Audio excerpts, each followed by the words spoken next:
A woman with plenty of charm. Big smiles. Easily attracts friends. They can't see her cold heart. They are a one-person wrecking crew. Two femme fatales don't pick on someone their own size. He couldn't raise his arms high enough to protect his head. It's great to have a girl in the house again. The price of accepting a helping hand is life. If you're pushed, there is no surviving this fall. And a young woman's good looks are matched by her temper. She bit him so violently, it was like somebody taking a chunk out of an apple.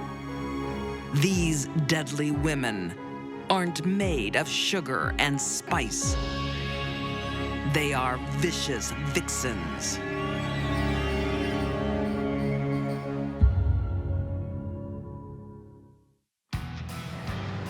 In 1990, Salem, Oregon. To kill. No, it's two. 29-year-old Tracy Lee Poirier is celebrating. Make him cheeky, you know what I mean? Really cheeky. Tonight, she toasts freedom. Tracy had just been released from a women's correctional facility in Salem. Oh, damn, that's good. Yeah, keep him going. She had been there incarcerated for 2 years prior for burglary of a car. Hey, wow. I'm used to that. But old habits die hard. As soon as she got out of the facility, she immediately stole another car You get a cute haircut. and happened to run into a friend that she knew from the past, Tamara Upton. Tracy's old acquaintance, 27-year-old Tamara, seems happy to see her. Tamara's gay. Since I don't know when. Tracy's bisexual. And there's an immediate spark. Tamara seemed to be less self-confident, have a low self-esteem, more of a follower. Tracy became quite adept at using her charm to get what she wanted, and she knew how to use it very well. Tracy has a strong need to be in control because for a long time, she never was. You're weak! That's what you are! You're just weak! Growing up in the 1960s in Cicero, Illinois, 5-year-old Tracy is scared most of the time. She didn't grow up with a very good role model in the home. Her mother was an alcoholic. Her mother's boyfriend abused Tracy as well as her mother. Tracy's first memory of men is one of abuse. As a child, she's powerless. Her path was determined, and it wasn't going to be good. As she grows, Tracy finds a way to gain control by taking what she wants when she wants it. Tracy was in and out of the juvenile justice system, and she did have a history for stealing cars and petty crimes. Tamara, by contrast, is more reactionary. She too has an abusive upbringing, but develops her own way to deal with fear, violence. Tamara had a habit of abusing people physically that caused her to feel angry or jealous. And almost anything caused her to feel angry or jealous. But tonight, there's no jealousy. This duo just wants to have fun. And Tracy has the perfect plan. A road trip. Tracy told Tamara that she had just stolen a car, So soon after that, they started their 130-mile trek to Roseburg. The small town of Roseburg, Oregon, is host to another traveler that day. Don't worry, you look fine. Just keep looking at the camera, just keep your hair back. Portrait photographer, 34-year-old Donald Fish.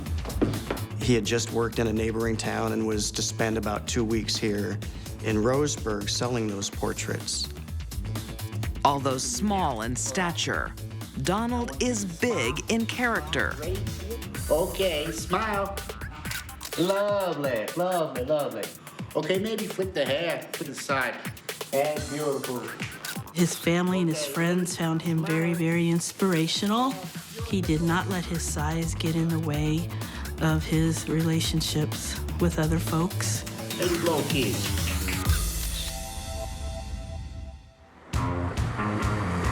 On July 3rd, 1990, all three travelers cross paths in a local bar. Tamara and Tracy were hard to miss. In Roseburg, it was very difficult to find a lesbian couple. Tracy doesn't just use her charm on women. Want to see a bit more of that? She enjoys playing men, too, for drinks and money. Sex was a way to pass the time for these two women, whether it was with each other or entertaining two men or ripping someone off. Sex was a part of it. While sizing up various prey around the bar, one customer gets their attention. Donald was basically playing the pool shark. He was schmoozing and winning at pool games and cleaning up money-wise. The girls noticed this and noticed his size, of course, and decided that he would make a good target for robbery. Donald feels he's on a winning streak. You around? Sure. On and off the table. Cheers. But with Tracy and Tamara, he's in double trouble. Oh, that's good. If you're in a bar and two women seem exceedingly interested in you, it might not be your charm.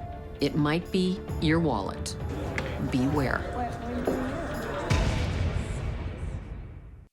On July 3rd, 1990, in a bar in Roseburg, Oregon, pool shark Donald Fish is stinging patrons on the table. He's cleaning up. Now it's his turn to be stung. Did you hear that, Tamara? He takes pictures. That's lovely. The women were flirting with Donald in the bar. They were drinking drinks, playing pool. 29-year-old Tracy Lee Poirier and 27-year-old Tamara Upton plan to take Donald for all he's got, if they can lure him from the bar. Because he was a small man, he was easy to target. Sounds good to me. Eventually, the girls invited Donald out to continue with the flirting. At least that's what Donald thought. Fancy. Really? To your hot girls. Once alone in Tracy's stolen car, the mood starts to change. The girls go in for the kill. Tamara took out a kitchen knife and showed it to Donald and made the statement of, I love blood. Tamara shoved the knife up his nose and split his nose open, cut it open. The attack is quick and brutal. I'm begging you. Please let me go. Tamara picked up rocks from the riverbed and started striking Donald on the head.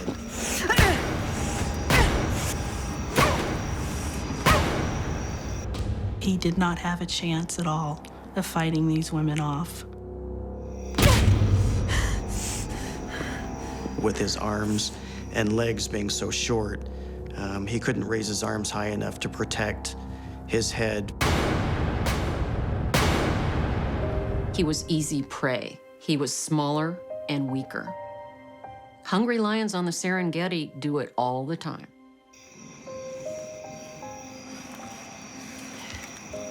Let's get his cash. Tamara and Tracy take Donald's money. But that's about as far as they have planned. They placed Donald in the trunk of the car and then drove to a local gas station while they were trying to figure out what to do with him. We have reason to believe that he was probably dead at that time. Eventually, they decide on the river. He was dragged about 20 feet to where his body finally rested.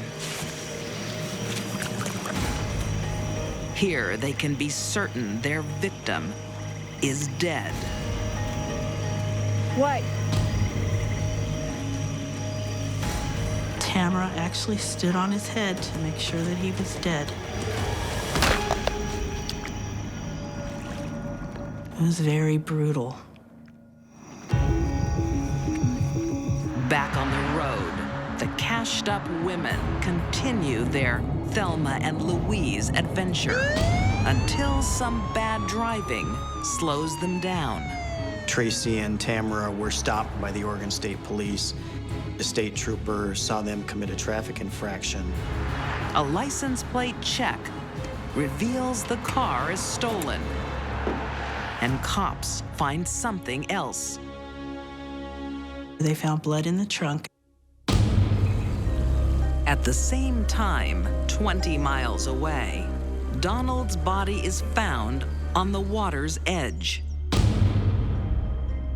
Someone had told the police that they had seen the ladies playing pool with Donald in the tavern, that they were drinking and flirting, and that's how they got their first lead. The pair is arrested.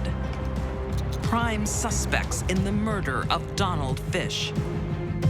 Tracy and Tamara make the police work even easier. They made plenty of admissions to their cellmates about what had happened down on the riverbank. By saying the things that they said, the ladies gave themselves away. On July 22nd, 1991, Tracy Lee Poirier is condemned to life.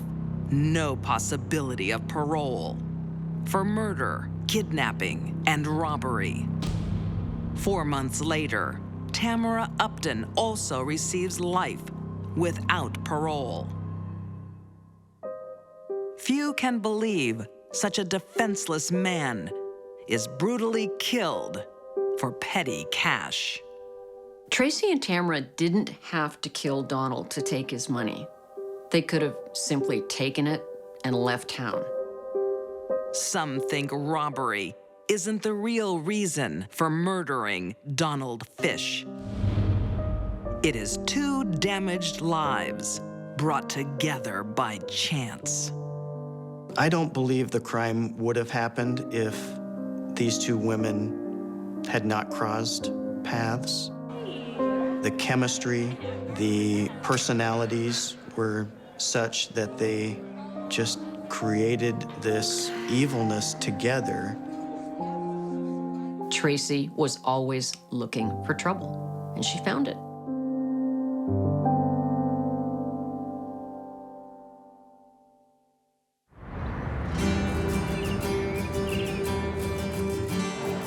San Diego, California, 1986. There's been a wedding, but for this young couple, no honeymoon. We could go hiking or maybe check out the zoo. Slow down, honey. I'll leave in 2 days. I'm gonna miss you. For 18-year-old Dina Wild, every moment with new husband, 20-year-old Jay, is precious. Like, you know, all starry-eyed young couples. Oh, I'm going to go off and live with him, and it's going to live happily ever after. But Jay is in the Navy, and their time together will soon end. He was transitioning out of San Diego to go out at sea. Dina moved from Kentucky to San Diego to be with her husband, but soon finds herself alone in a new city without family or friends. I think Dina felt abandoned by him. I think she felt like she was cut adrift. And she is miserable and lonely. Dina misses her family. But then a chance meeting with 30-year-old Jimmy Coates changes everything. I wish I had one. He's real friendly. Dina was very trusting and looking for anyone who would take an interest in her. Jimmy and his family feel sorry for the lonely teen. His mother, 50-year-old Virginia, and third husband Billy Joe McGinnis open their home to her. He would do anything for Virginia. And to everyday John Doe out there would just send, she's just a kind woman. Dina is invited to stay over while her husband's away. She jumps at the chance. The Intercontinental Heavyweight Boxing title is on the line tonight in Vegas. Who's this little darling? Virginia took on the mothering role, and she won her trust. That's Cynthia, my daughter. There is a special place in Virginia's heart for girls. Didn't know you had a daughter. I don't anymore. She died. Her only daughter, Cynthia, is killed in a tragic accident 14 years earlier. Virginia's 3-year-old daughter ran out to play, and she was in the barn and must have got her neck caught in the rope and fell. It was a horrible accident. I'm so sorry. She died hanging by her neck. It's great to have a girl in the house again. Virginia treats Dina more like a surrogate daughter than a house guest.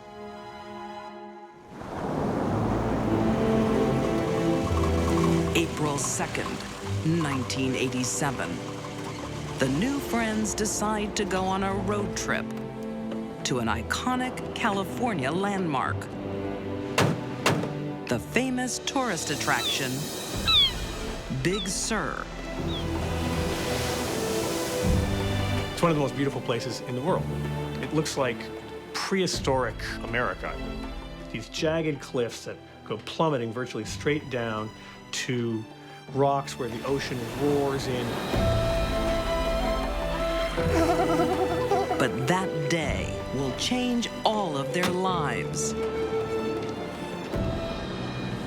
The area they pulled off, it's a turnout. You have a drop straight down for 800, 900 feet. It's the perfect backdrop for scenic photos. Virginia pulls out a camera and starts taking photographs of Dina with BJ at the edge of the cliff. I want big smiles. The only thing matching Big Sur's beauty is its danger. That gravel down there is very slippery. It's like walking on marbles. If you get too close to the edge, it goes right out from underneath you and you're gone.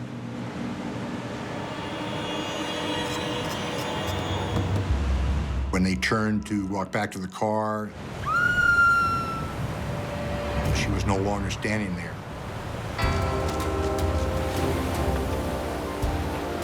There is no surviving this fall. It's hundreds of feet through brambles and nasty, sharp rocks and trees that wouldn't stop her fall. Dina ends up mangled and dead at the foot of the cliff. Virginia's surrogate daughter is lost. Help! Help! They immediately report it. And she's crying, and they're upset. Everybody believes it is a tragic accident. Another victim of the treacherous cliffs. Until investigators take a closer look at Virginia. And that's when it got more dark, more Baroque, almost like a Southern Gothic mystery. San Diego, 1987. 19-year-old Dina Wild is a Navy wife, alone in a strange city with no friends. Then, 50-year-old Virginia Reardon comes along. It's great to have a girl in the house again. Dina was taken under Virginia's wing, and she was living under her roof. Come on, one more. Virginia and her husband, Billy Joe, take Dina to see the majestic Big Sur. It ends in tragedy. Dina went down over the edge. The slippery cliff tops can easily explain the accident, except for what Virginia does next. Dina's policies are ready. We'll just get you to sign. Within a week, Virginia had gone down to claim the $35,000 insurance policy that she had taken out on the deceased. Thank you. Great, thank you. Virginia's greed is one of the things that sent up red flags that this wasn't an accident, that it was a murder, but she just couldn't stop herself. Only weeks before the fall, Virginia insures Dina's life. It is too much of a coincidence for Dina's grieving mother. Thank God for mother's love. She hires an attorney who starts doing his own digging. Every stone he looks under, it just gets worse. It gets worse and worse and worse, and the portrait that emerges is of a woman who is an utterly ruthless psychopath. Virginia turns out to be a serial insurance claimant. She was making her living off of insurance claims.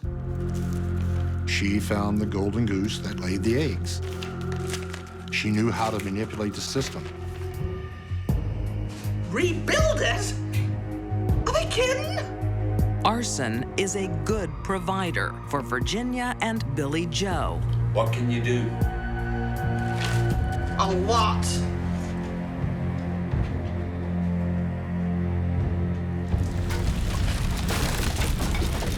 Among other things, they burn down the family home. Can't rebuild that. She was always thinking ahead, always planning something new to make more money. Police investigate the death of her daughter, Cynthia, in 1972. She, too, is insured, and the case haunts the investigating officer for 20 years. He says, I've never closed the case in my mind. I closed it officially, but it's always been open. Something was really wrong. Virginia received a life insurance payout. Who insures a 3-year-old? In this case, a killer. Virginia is now a prime suspect in Dina's death. Police piece together what really happens on that fateful day at Big Sur. Virginia slips Dina a Mickey.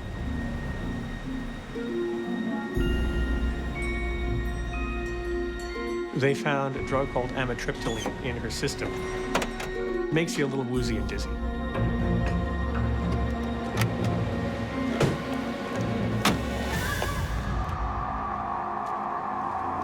Being lightheaded on the cliff face is dangerous enough,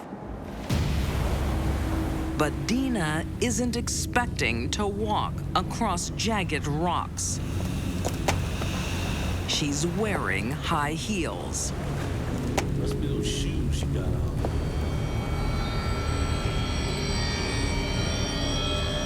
Based upon the narcotics in her system, the sleeping medication, Close it together.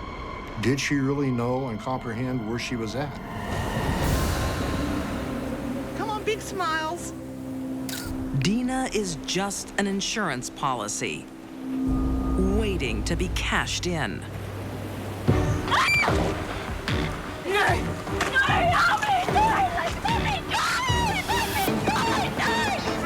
Virginia asked BJ to throw Dina off the cliff, but it seems he had trouble doing that.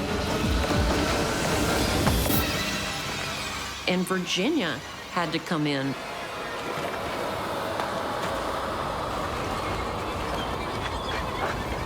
You know, there was tragic evidence of struggling and suffering. Her hands were all chewed up.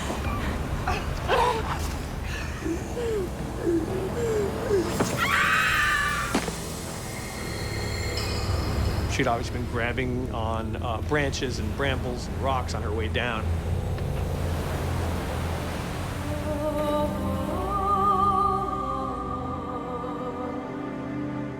Dina, as a person, only meant a paycheck to Virginia. It takes 2 years for police to get enough evidence to charge the couple with murder.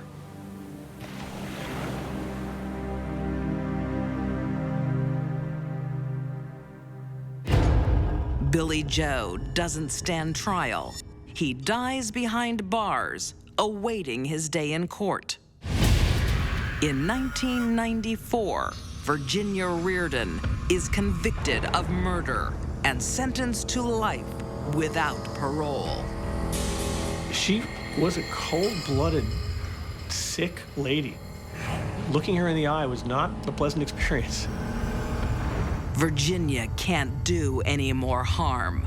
She dies in prison in June 2011. For years, the only importance Virginia gives to anything or anyone is in the form of an insurance payout. Virginia Reardon was a very dangerous woman because really anyone around her that she saw as a payday, their days were numbered. On a winter's night in England, a tragic incident of road rage. The fat guy who got out of the car started attacking Lee. It was a brutal, sustained, ferocious attack. I didn't realize he used a knife on Lee. A young couple attacked for no reason. This was a blooded, disheveled, distressed woman. A horrific tale. But is it true?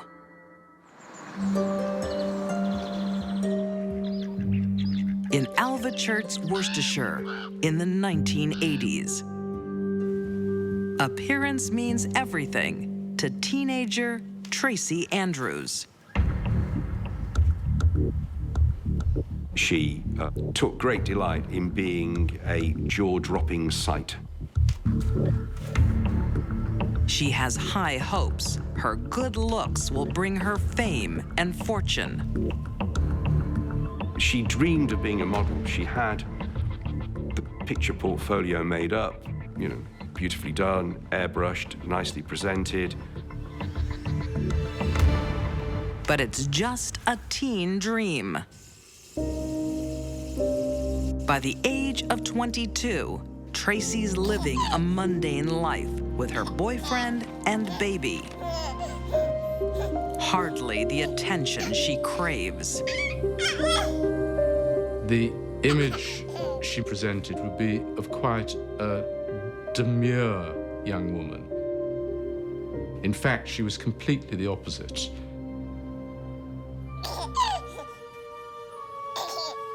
I I think Tracie has narcissistic personality disorder. In short, that means it's all about me. She's insecure to her very bones.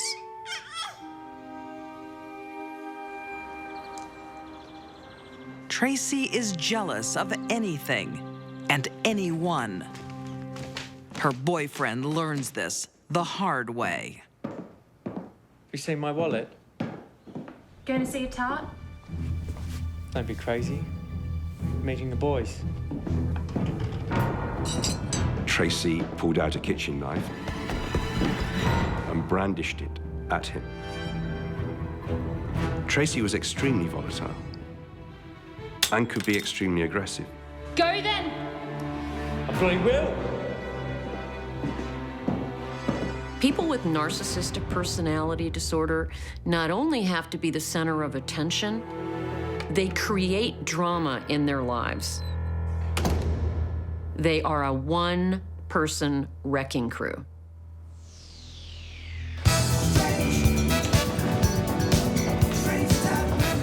Tracie's temper leads to a string of failed relationships, but she has no trouble attracting new men.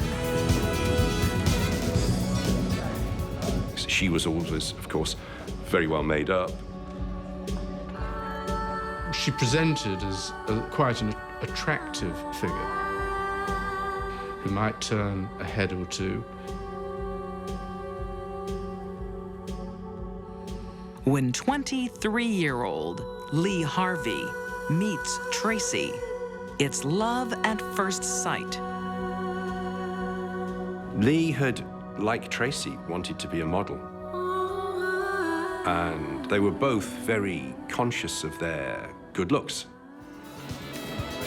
They had this overwhelming attraction for each other.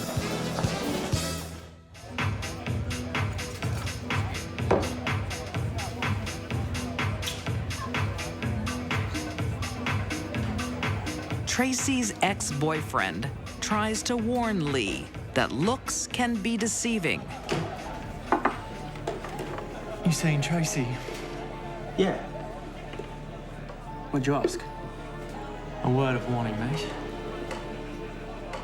Never turn your back on her during an argument. But Lee is too smitten to care. What'd you say?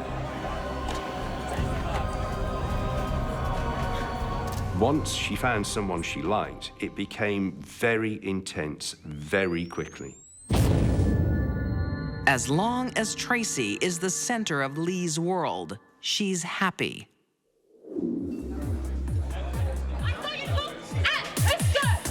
The question is, how much attention does she need? She cannot tolerate sharing attention with anyone.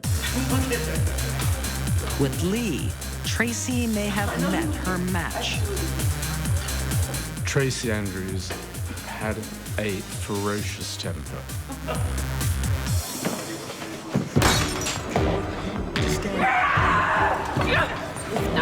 I think it would be wrong to suggest that Lee Harvey didn't also have his moments. Verbally, he probably gave as good as he got. Standing up to Tracie's rage is a game that Lee is willing to play.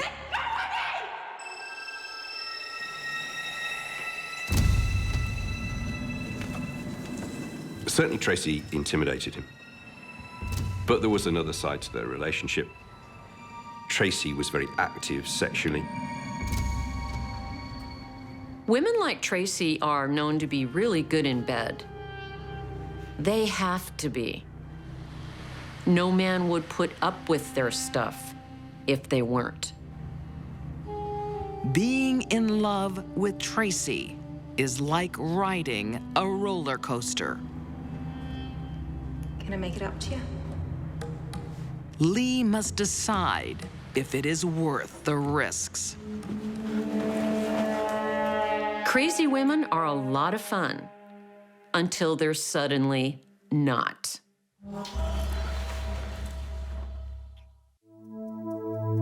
In 1996, Alvechurch, England, the relationship between 27-year-old Tracy Andrews and 25-year-old Lee Harvey is passionate but volatile. They had the capacity to bring out the best in each other and the worst in each other. But it's Tracy's intense insecurity that overwhelms the union. She would use any means in her power to keep her man, and was hugely insecure that it was all going to end.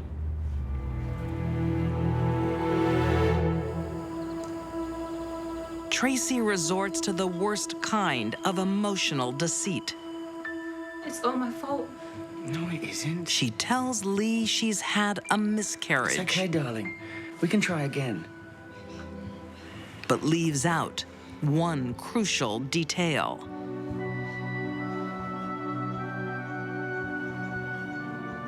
The loss of the child was a deliberate act of abortion as opposed to a mishap.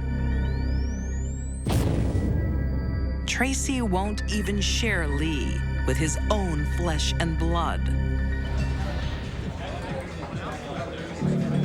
Her possessive nature is getting worse. Intense, demanding, smothering, all-consuming. Lee can't even talk to a woman without Tracy exploding. Tracy Andrews is a one-woman hurricane, level 5. Bonnie, you got a drink for this.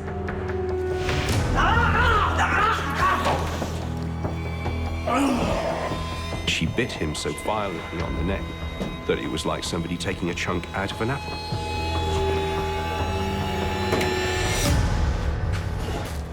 Without exception, she was the physical aggressor. Regardless of how violent the attack, Lee refuses to strike back or leave. Maybe he kept thinking he could fix her. Maybe he thought if he was just a better boyfriend, she would calm down.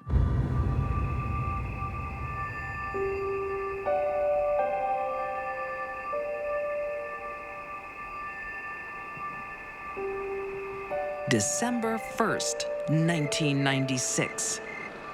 Driving home from a night out, an argument like no other. It had not been an easy day for either of them. Trouble was brewing. I'm saying you can't, okay? Get it, get it. Feel about it, you can't play there anymore. Drive yourself on. Lee makes a mistake. He turns his back. Something happened that caused a sudden eruption of violence.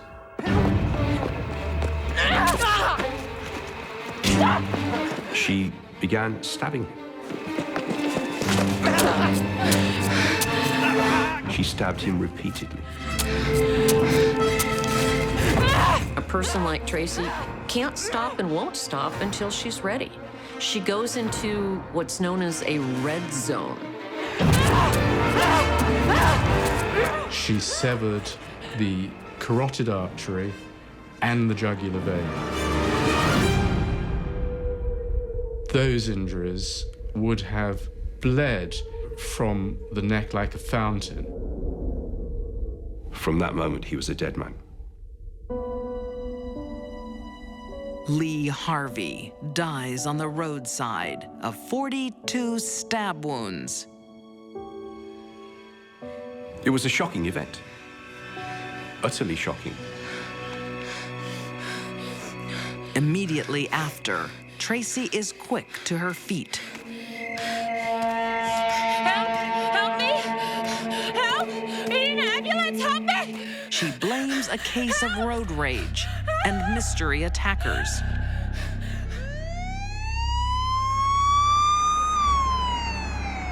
The fat guy who got out of the car started attacking Lee.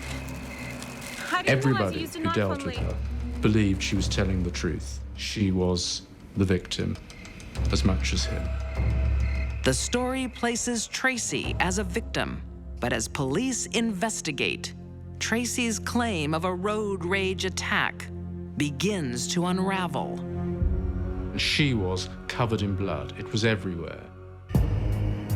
According to Tracie, the blood comes from cradling Lee's body after the attack. Forensic tests suggest something else. The blood spatter on her jumper had to have come when she was in close range of Lee Harvey, when the blood was coming out of his neck. The only candidate for sustaining blood of that kind is the stabber. It destroyed her account that the attack had really finished by the time she got out of the car, and that's where it damaged her. On July 29, 1997, Tracy Andrews is convicted of the murder of Lee Harvey. After serving 14 years, she is released on parole in 2011. I don't think 14 years in prison is enough for taking the life of a young person. Not at all. I also don't think it's long enough for her to change. For years, Tracie battles her temper and loses. Until, tragically, her emotions take the one partner who loved her, temper and all. This was Tracie giving away, as she had so many times before, to her fury, but this time with fatal results. Tracie found the perfect man for her. Lee apparently loved her and wanted to be with her and was willing to put up with her physical attacks.